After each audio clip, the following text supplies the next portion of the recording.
again, everybody. Welcome to yet another edition of Conversations of Connection as we talk about mental wellness and sports and life. And we're delighted to have you on board. I'm Scott Murray. And I'm Dr. Nina Riastoria. And are you ready for today's special guest? I am. This is going to be great. Longtime Cowboys fan? Yes, I am. We're talking about a fella that was drafted back in 1989.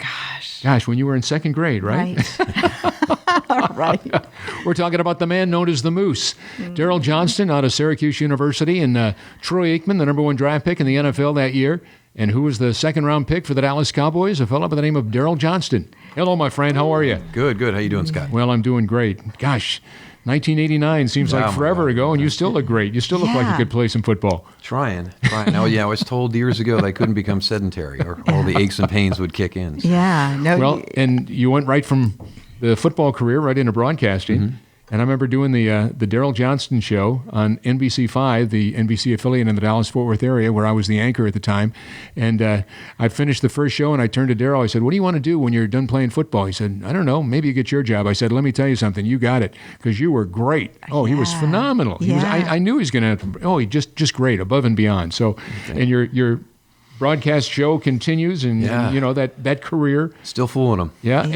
Right. And he's doing more than that too. Yeah, and tell us about your other with the USFL and actually, probably in 2018, just kind of saw the direction of some of the broadcasting and kind of the desire for the younger guys with more connection and things like that, more knowledge of how the traditional game is played. So you start to worry about job security a little bit. So I just kind of looked into front office opportunities, and I worked with the Alliance of American Football 2018-2019, the XFL first go around 2019-2020, and I've been with the USFL since they relaunched in 2021 and 2022. So getting ready for season 3 with the USFL.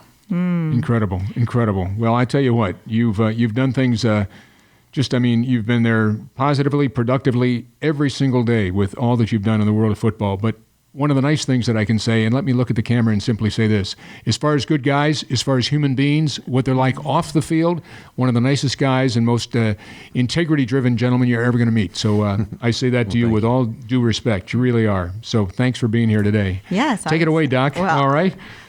Being that you've been playing football all your life, and then you're now the president at USFL, and you're kind of a mentor for many of these players. Yeah. Yep. What have you noticed? What has been really rewarding about this experience now, being the leader and a mentor of a big league like this? Shifting the trajectory of a young man's life. Yeah.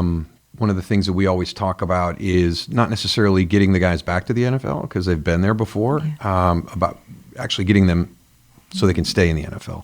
What was it the first go around that kept them from staying in the NFL? Because if you can be in the NFL for 3 to 4 years, it's going to be a huge change in your life from a financial standpoint to be able to provide for your family, your immediate family, and your extended family. So we've seen that happen on multiple occasions where some players that had been struggling going up and down, never really getting onto the roster to hit some of those financial opportunities, playing that game back and forth with all the different leagues as they started up and then folded. It's very challenging.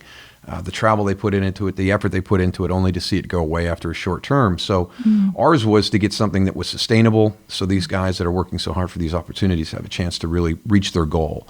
And as I pointed out, we've had a number of them that are up in the NFL for 3, 4, 5 years. Yeah. And when you're making $17,000 a week just on the NFL practice squad, we're not even talking about an active on the 53, but one of the practice squad guys, they can make over $200,000 if they're there for the entire season. So to be able to take our guys and what we're doing on a limited basis from financial resources and financial security and give them the opportunity to walk through that NFL door again, much more prepared, because a lot of the times it's not necessarily the physical part that they're struggling with. It's a lot of the mental part or the accountability factors. So teaching them to be a professional in everything they do every day, not just on the football field, not just on the practice field, but are you on time? Are you prepared? Are you studying your notes? Understanding how important the mental game is to the game of football as a gladiator sport. A lot of people don't get that component. Right.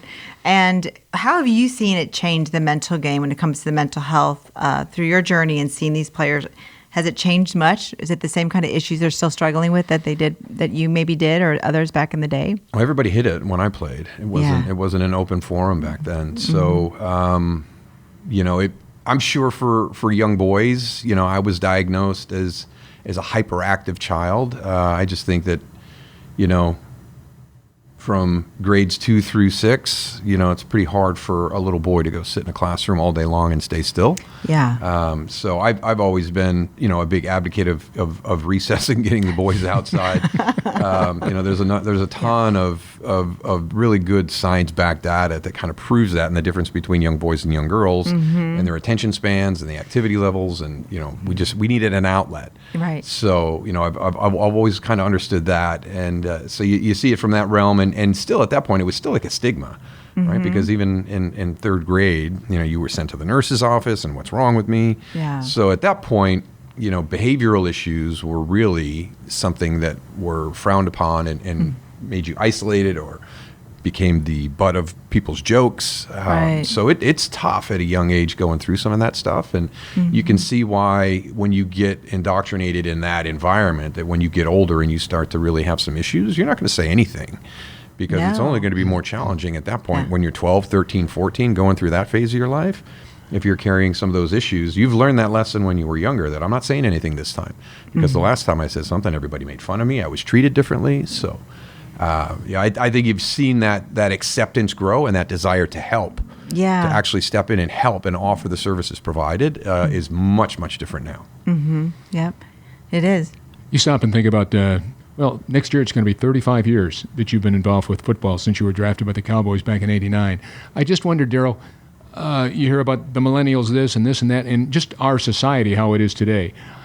What is the difference between the football players today, the ones that you played with, and the ones now? Is there a different psyche or a different, just a mindset as to how they approach the game, how they live their life, how they do things? Because remember covering a day-to-day with you fellas, I saw, you kind of get a feel for what these guys were. There were, variations, but today it's very different. And I just certainly the money is a whole different world. Yeah, and I think that has a great deal to do with it. But I just the dynamics. Are there 2 or 3 things that are different now? And of course, you with your position at the USFL and what have you, I'm sure you see it as well as anybody.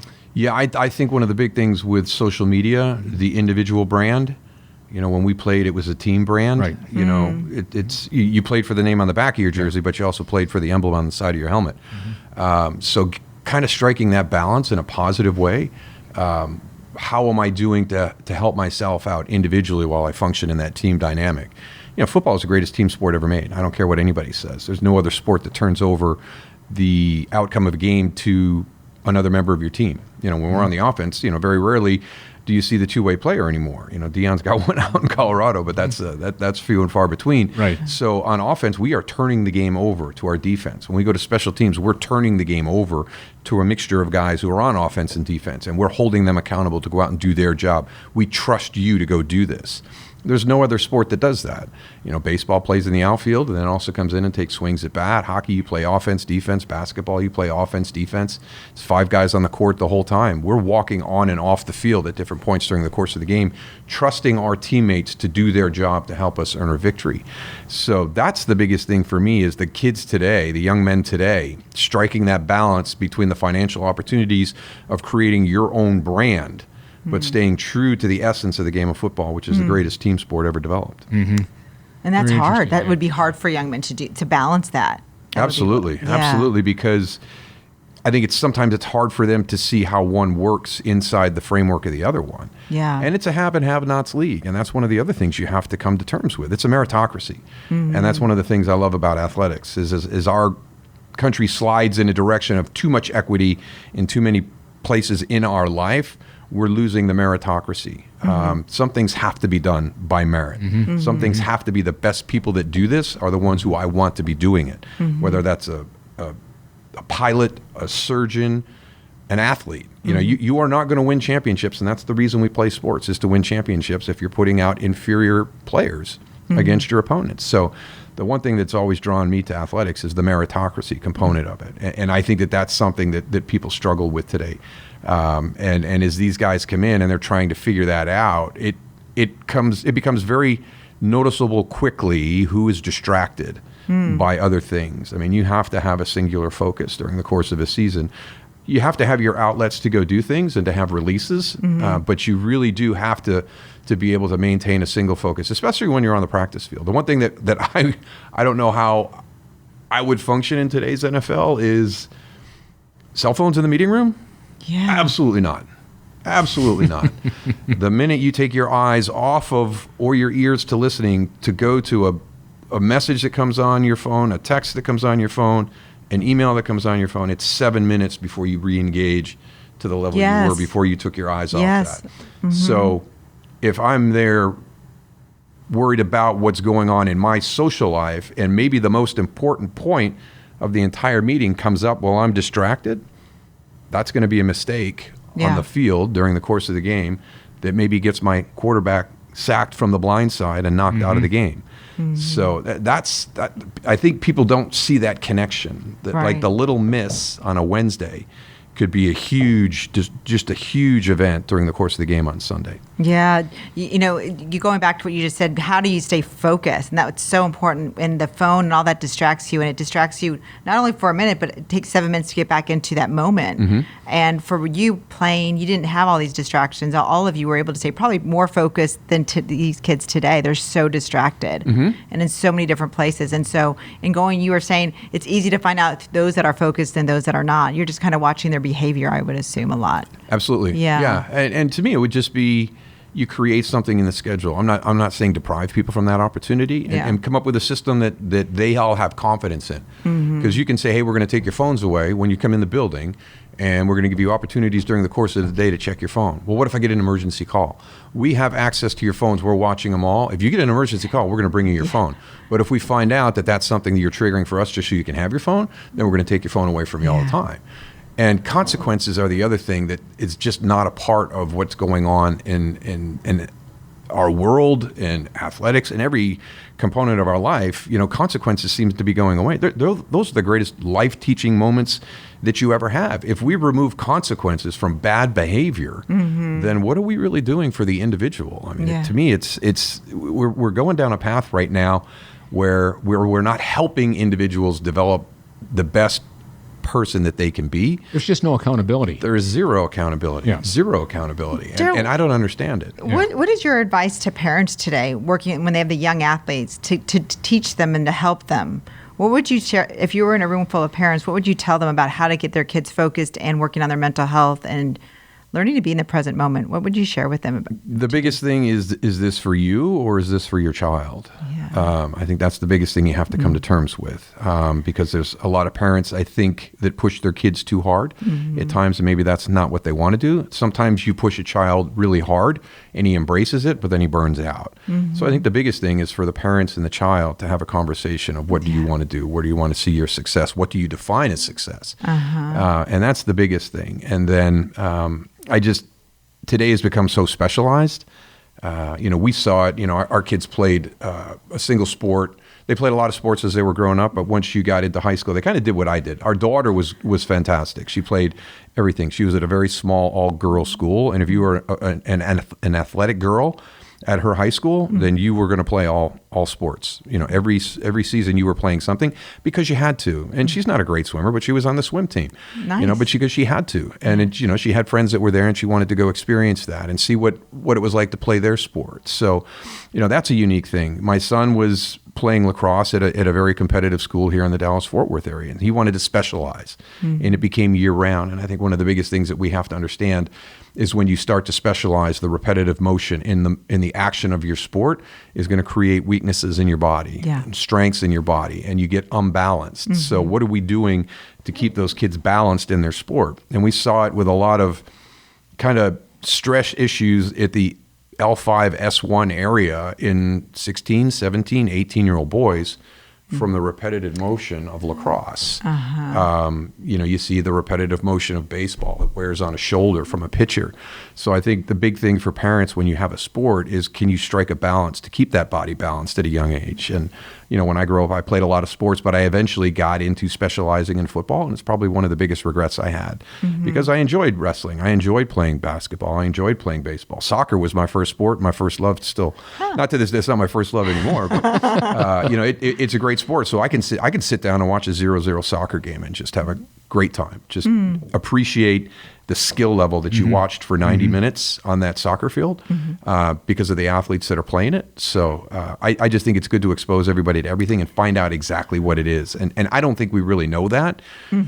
So that's why early on I did everything. I played everything and experienced everything. And then you kind of find out what it is that fits you. And I don't know why football fit me. My dad tried to get me to play baseball forever. And I said, Dad, I don't know what it is. For what reason? Oh, he said you can play longer. Okay. I just spring training is much different than training camp. Yeah. It was kind of, he knew what football was like. He knew what that sport was like. There's wear and tear on your body. This is not an easy career. You're heading down this path into. And you never expect it to be a career when you're young. You don't expect to be a professional. And I think that that's one of the things, parents need to be armed with the stats of what it is, what that opportunity to become an NFL player, an NBA player, for a young girl to play, on the national women's soccer team, to be in the WNBA, to be on the tennis circuit. I mean, these are astronomical percentages for you to get to that level and understand that sports, it's a great developer of character. It's a great developer of communication skills. There are so many pluses that come from athletics. And I think that sometimes gets lost in the equation, but I use a lot more that I learned on a football field than I did in a classroom on my day-to-day life. And I think that that's one of the great things about sport. Really? Anything in particular? That's interesting you say that, because I've heard that said before. Anything in particular come to mind that this, because of the football field, I would never have learned this in the classroom? Oh, I think resiliency is one of the big ones. You don't give up. You learn how to overcome adversity. I think that's one of the biggest things. From an individual level, you get to work together with people from different backgrounds. I was the only white running back in my college running back room. I got to meet people from the inner cities and understand people that were completely different than anybody I had grown up with. I was pretty much an all-white high school, and when I got to Syracuse University, I was the only white guy in the running back room for a while. So you learn to deal with people from different backgrounds, different races, understand who they are. I think that that's one of the things that's really gotten a lot better in the NFL, and there's a couple of teams that have really put an emphasis on it, and you see them get really good really quick, and people ask, how did you do that? And there is an opportunity to share your background. So we can all see that I came from a little urban upstate town in Western New York, but I got a lot of the same issues as he does from inner city Philadelphia. I have some of the same fears, some of the same anxieties, some of the same challenges that he had. So we may be very, very different in who we are, where we came from, but boy, we sure do share a lot of the same stuff inside. I like that you shared that piece, because you're able to relate on that level, just the mental health stuff. So how did you start those conversations? Obviously, you connected really well with them and you were able to open up, and they were too. You made them feel safe. How did y'all create that safe space to have those conversations back then? I think it's your coaching staffs that really do it. They kind of emphasize it.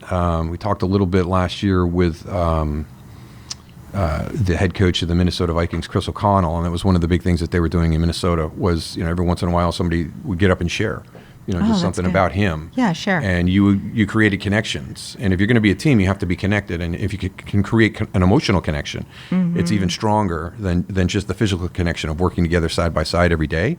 You gain a little bit of understanding and empathy for people, and that becomes very powerful. So, there's more and more teams that are doing that, and you're seeing more and more of the players. I think Dak Prescott is one of the greatest ones, here locally, who's kind of stepped out on that platform and shared a lot of his challenges that he's had with mental health, and how dark some of his days have gotten. And you would look at a player like that and think that this guy has got life like in his hands. Everything is great. There can't be anything wrong here, and yet there he is inside internal struggles with a lot of stuff going on mentally. And until you share that, you don't know how many people that's going to connect with, not just in your team in your locker room, but everywhere in the country. It's very, very enlightening for other people to hear that people that you put on a pedestal are dealing with some of the same fears and anxieties that you are on a day-to-day level. SMU, he was a guest speaker at SMU. You're talking about Dak.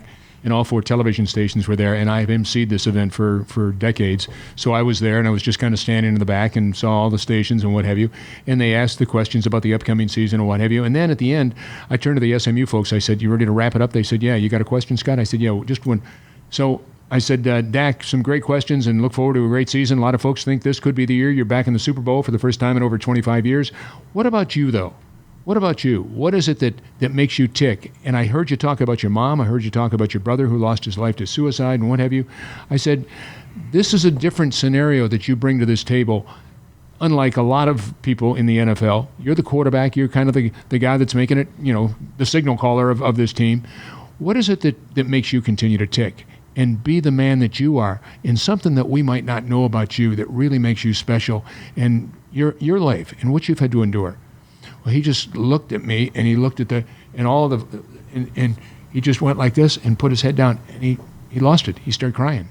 And he said, I'm so sorry, and I don't know what to, but he said, you have no idea. If it wasn't for my mother, I wouldn't be, and he just went on about family. It was just unbelievable. Kind of many of the same things that you just talked about, but here he was doing that. Matter of fact, all four people were telling me, we heard you ask the question, Scott, you're on all four television stations tonight, but it was on the news at 10, but he was just really overcome, and I'd never seen that.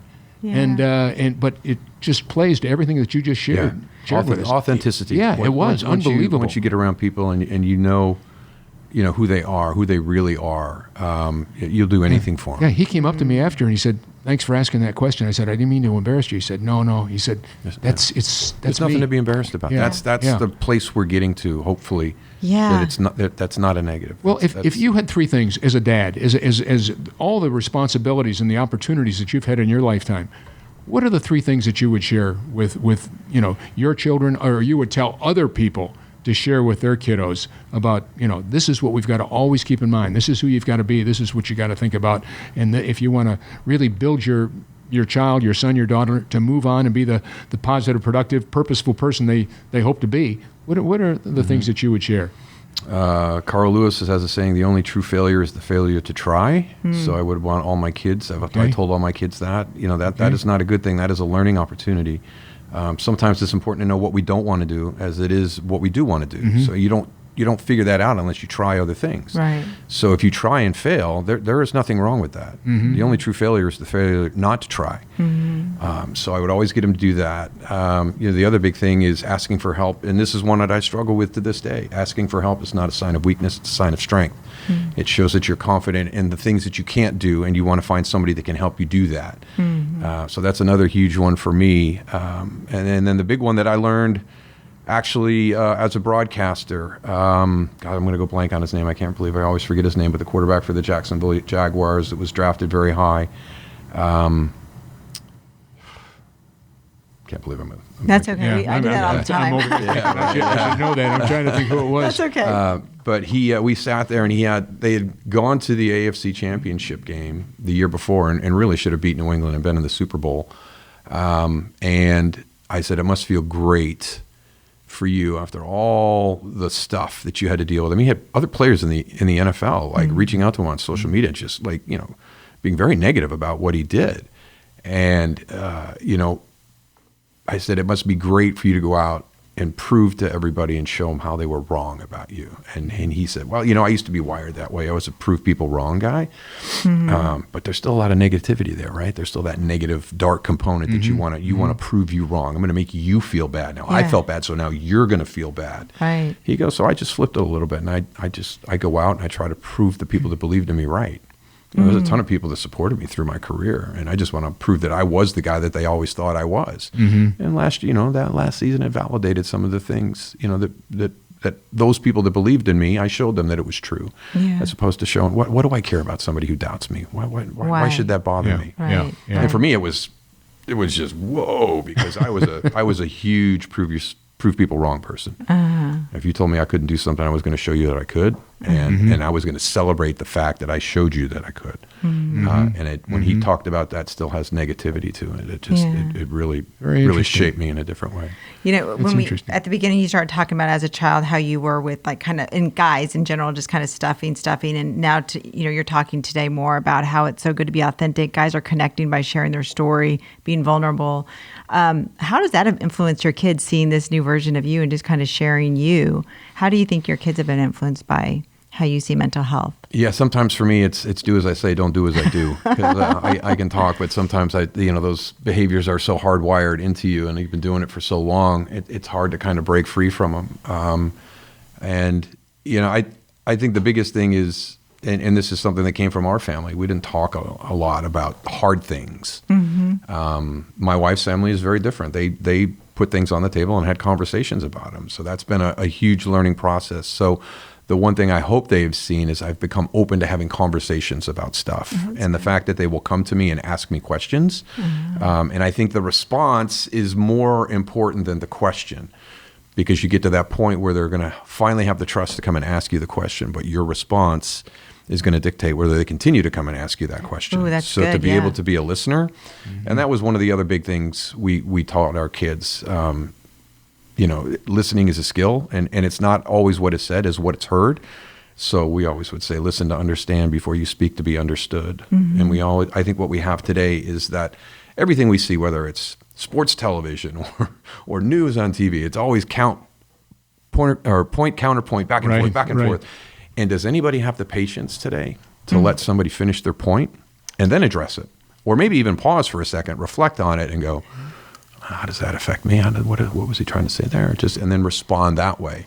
And we always had one of the people that came to us early on with the Cowboys, and he said, reflect before you react. So if somebody says something to you or accuses you of something, don't come right back at them, but just take a second to reflect before you react. And it really does it takes away that curt emotional response. It's going to come right back. So the big thing for our kids was trying to let them understand the importance of being a good listener, because that's going to pay dividends. And don't be an interrupter. Nobody's going to have a conversation with you if you continue to cut them off. And so those are some of the things that I hope they've gotten from me now, is I've started to communicate a little bit more. And my wife will say, she goes, boy, you must talk a lot on Sunday afternoons because you don't say a whole lot during the course of the week. And I've never really been a big conversational person because of the environment that I grew up with as a young boy. There was not a lot of conversation going on in the house. Let's talk about your legacy.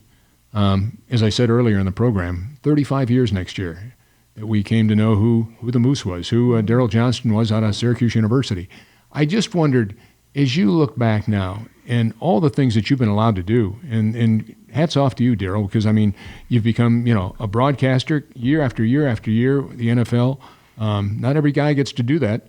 And now here you are with the USFL and in a front office, big position like that. I just wondered, as you think about your legacy, who you are, where you came from, where you'd like to be someday, and years from now, people say, hey, remember that guy named the Moose? Yeah, it was Daryl Johnston. He played for the Cowboys. 3 Super Bowl rings. I mean, he was incredible.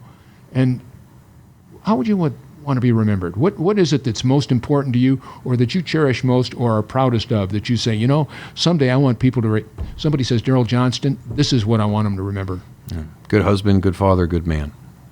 Nothing to do with football. Football's an offshoot. It helped me get to the platform I'm on right now. But you hopefully get to that platform, and then people see the other parts of you and why you are on that platform, because they start to see the qualities in you that helped you get to that point. So, that would probably be the biggest thing for me. I played a position that doesn't get a lot of merit, or I shouldn't say merit, a lot of acclamation, Publicity, yeah. So you're behind the scenes. You're a lunchbox guy. So I've always reveled in those spaces. So it's been good. I had the opportunity.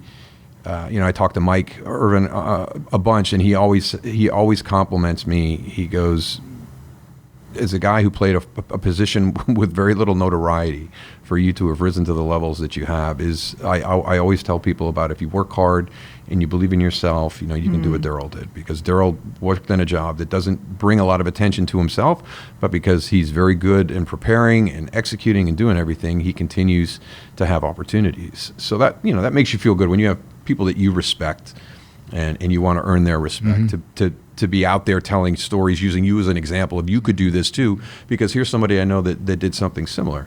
I did the Tampa Bay Buccaneers game over the weekend, and I had one of the people from the Buccaneers staff come up to me and say, we have this guy over in London who's a crazy Bucs fan, and he has all these crazy stats. He goes, you are announcing your 37th Tampa Bay Buccaneers game today, which passes Hank Stram.